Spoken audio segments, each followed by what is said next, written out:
Okay guys, welcome back. So I've just been tanning up a few dabblers and stuff today, so I'm going to show you this wee one. Just basically a fleshed up version of a Claret Dabbler. Now the hooking device is a Kamasan B175 in size 10.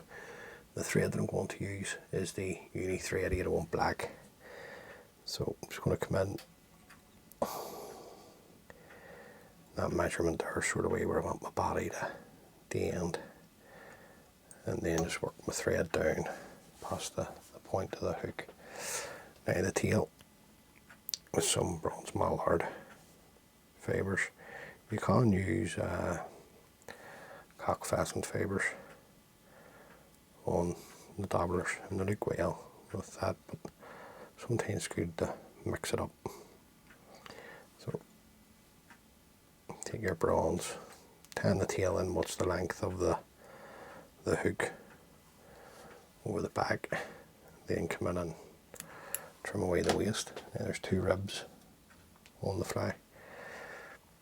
The first one, and this is just as basically a standard rib, which is an Opal mirage tinsel and small, and then to hold the body hackle. This is a fine silver wire, number 27 by Fan Yards. Now at this point you could curlace what's happening, meaning lumps and bumps, materials twisting. It's going to be dubbed anyway, you're not going to see it. And then just work the thread back down, tail up against the tail. Now the dubbing for the body, this is the Irish sparkle dub, and this I'm going to use the Claret. So take a wee pinch of this. One thing I would say about this sparkle dub is you definitely don't need too much of it. A very small amount will go a long way, and then we'll just dub it upper body. Wee fibres, just stroke those back, bring our thread in front, and then we'll come up with our Opal mirage rib. 4 or 5 turns, follow this around with the thread, just catch that in. And once we bring the wire up, it'll make it all excuse me, more robust.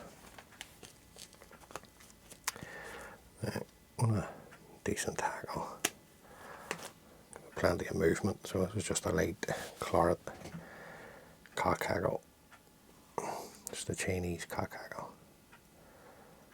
Just catch that in nice and tight,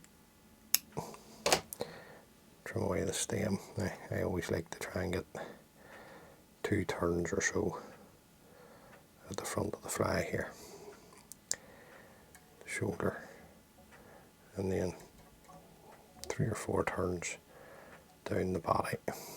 This is when your wire will come in, so just bring this round and just catch it in by the tip of the hackle, and then 4 turns up through the body. Just bring the wire in front, follow this around with your thread, just catch it in nice and tight, bend and break the wire, wheel like a wax, break the tip of the hackle off at the back, and we'll put a bit of thread down at the front. Then we can come in with our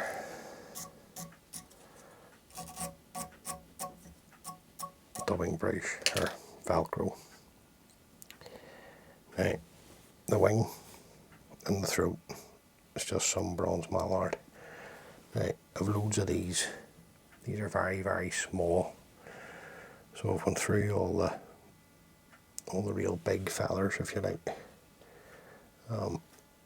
in the packet, which allow you to, as you've seen me doing before, to fold. But what you can do is just roll. Just take the fibre and roll it just much the way you would do for the throat, and that'll give you the same basic shape for the wing, because to be honest with you guys, it doesn't really matter. See, once you start to fish it, it's all going to go the one shape anyway. Now I've just literally rolled that Stafford up. Just come in and pinch. Volley this around with your thread, nice and tight. Just see which way the wing is sitting. Now, that's good enough for a fishing fly. So you don't need to be looking for perfection on a wing, because once you start to fish these, I'm sure there's a few experienced anglers, far more experienced than me, watching this channel. Once you start to fish them, it'll all just come together anyway. Then we'll get another feather for the throat. They're just very small, so there's no point in wasting them. They're good for size 12s, but if you're 10-10s, like I say, that's basically just ripped it off, the same way I've done with this one. And then you just roll it. Just give it a wee roll in between your finger and thumb, and then just offer this up to the hook underneath for the throat and catch it in. Right, it's just a wee tad too long, so I'm going to pull it in a wee bit. Just have a wee check. Stay on. We'll just tighten into it. And then come in, take the waist end and trim that away. Right. Just going to be like a wax onto the thread. And this will be my last fly of this today, because at the time of filming this it's 9:10 in the evening. I've literally been tan from about 3:20 today, and this afternoon my eyes are cut clean off me. So I'm just going to come in here just to want a whip finish.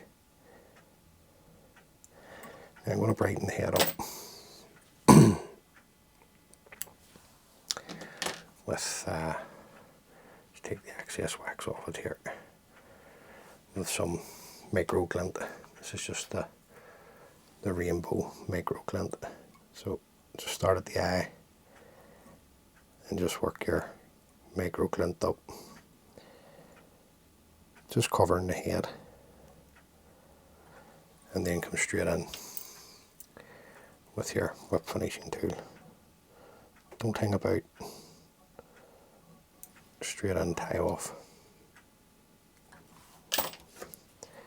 Pull the micro glint tight, trim that away, and then trim away the waist end of the micro glint. Wee fibre here, just want to take it away, just have a wee check underneath. Right, happy enough with that. And then just come in, first coat onto the head of this, just a wee drop of super glue.